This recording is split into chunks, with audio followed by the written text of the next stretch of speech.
Përshëndetje. Mirë se erdhe në kanalin Rritu Financiarisht.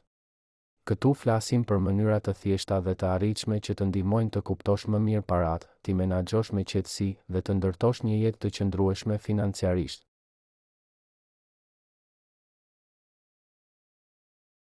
Poshtë në përshkrim do gjesh një link ku mund të shohësh si investoj vetë në mënyrë të sigurt dhe afatgjatë. Por mbaje mend diçka shumë të rëndësishme. Asnjëherë mos merr vendime për investime vetëm nga ajo që dëgjon në internet. Flisni gjithmonë me një ekspert financiar, sepse çdo situatë është e ndryshme dhe përgjegjësia është gjithmonë personale. Tani, le të flasim për diçka që nuk lidhet direkt me numra, por patë, asnjë ndryshim financiar nuk ka kuptim. Le të flasim për mendësinë. Sepse pasuria fillon nga brenda, jo nga xhepi. Nëse brenda nesh nuk ndryshon mënyra si i shohim paratë, asnjë plan kursimi, asnjë investim dhe asnjë rritje page nuk do të mjaftojë. Paratë mund të vinë, por do ikin po aq shpejt. Sepse problemi nuk është tek të ardhurat, por tek mënyra si mendojmë për to. Nëse mendon se nuk do kesh kurrë mjaftueshëm, atëherë edhe kur të fitosh më shumë, do të duket sikur nuk ke asgjë. Nëse mendon se s'mund të përmirësosh gjendjen tënde, nuk do shohësh asnjë mundësi që të del përpara.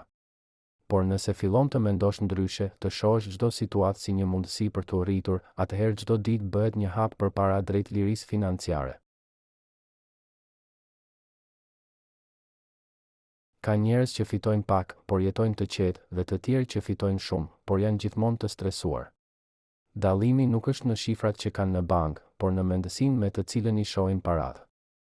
Një njeri që ka mendësi të shëndosh për paratë, nuk i sheh ato si qëllim, por si mjet. Si një mjet për të ndërtuar siguri, për të ndihmuar të tjerët, për të ndërtuar një jetë me kuptim. Ndërsa një njeri që mendon se paratë janë gjithçka, nuk do të ndiejë asnjëherë qetësi. Sepse gjithmonë do ketë dikë që ka më shumë dhe gjithmonë do ndjej se s'ka bërë mjaftueshëm. Mendësia financiare është si themeli i një shtëpie. Nëse është i fortë, mund të ndërtosh gjithçka mbi të. Nëse është i dobët, çdo gjë që ndërtuar do rrëzohet herët avon.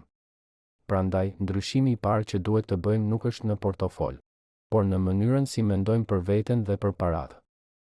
Shumë shqiptarë mendojnë se pasuria është fat, ose trashëgimi, ose lidhje. Por në realitet, pasuria e qëndrueshme është rezultati i mendësisë. Mendësisë për të punuar, për të mësuar, për të kursyer, për të duruar. Nëse sheh dikë që është rritur financiarisht, mos shiko vetëm ku është sot.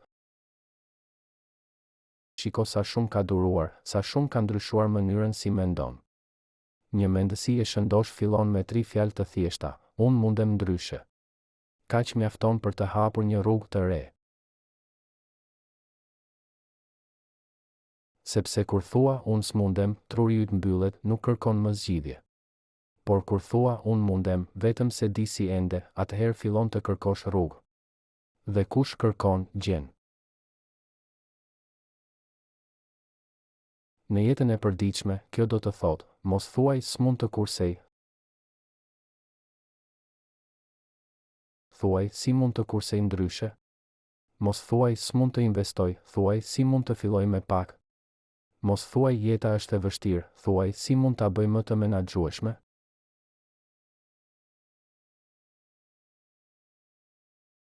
Ky ndryshim i vogël në fjalë është fillimi i një transformimi të madh. Një tjetër element i mendësisë së shëndosh është durimi. Shumë njerëz duan rezultate të menjëhershme. Duam të kursejmë sot dhe nesër të kemi shumë. Duam të investojmë sot dhe nesër të bëhemi të lirë financiarisht. Por jeta nuk funksionon kështu. Çdo gjë e vlefshme kërkon kohë, përpjekje dhe durim. Siç një pemë nuk rritet brenda natës, edhe pasuria nuk ndërtohet brenda muajit. Por çdo ditë që e ushqen me zakone të mira financiare, ajo rritet. Pak e nga pak, derisa një ditë sheh që frytet janë aty. Durimi është arma më e fortë e njerëzve që e ndërtojnë pasurinë me mençuri. Ata nuk kërkojnë rrugë të shkurtra. sepse e dim që rrugët e shkurtra zakonisht çojnë në kthesa të gabuara. Ata zgjedhin rrugën e sigurt, edhe nëse është më e gjallë. Një mendësi e fortë përfshin edhe mirënjohjen.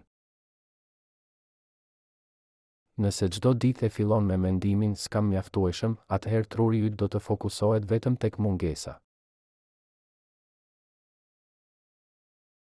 Por nëse çdo ditë kujton çfarë ke, edhe gjërat e vogla fillojnë të kenë vlerë të madhe. Një njeri mirënjohës menaxhon më mirë paratë, sepse nuk shpenzon për të mbushur boshllëqe emocionale. Shpenzon për gjërat që kanë kuptim. Dhe kështu kurse natyrshëm, pa sakrificë.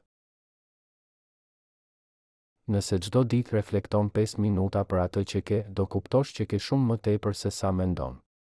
Kjo qetëson mendjen dhe të jep një ndjenjë kontrolli.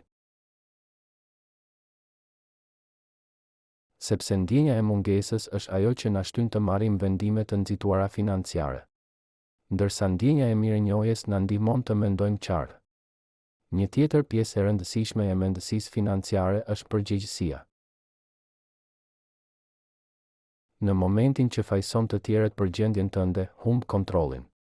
Por kur thua është në dorën time ta ndryshoj, atëherë ke filluar të marrësh drejtimin e jetës tënde financiare.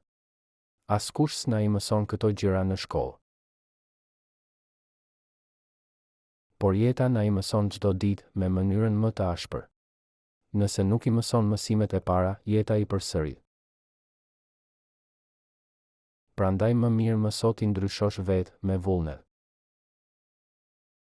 Një nga shenjat e mendësisë së shëndosh është qetësia në vendimmarrje.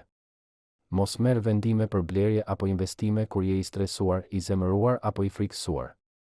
Në ato momente, mendja s'punon me logjik, por me ndjenja.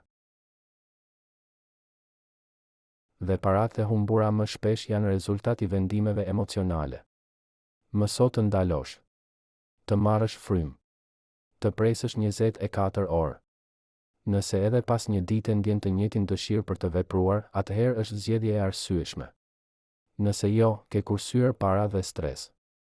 Pasuria fillon nga brenda, sepse mënyra si mendon ndikon çdo vendim që merr.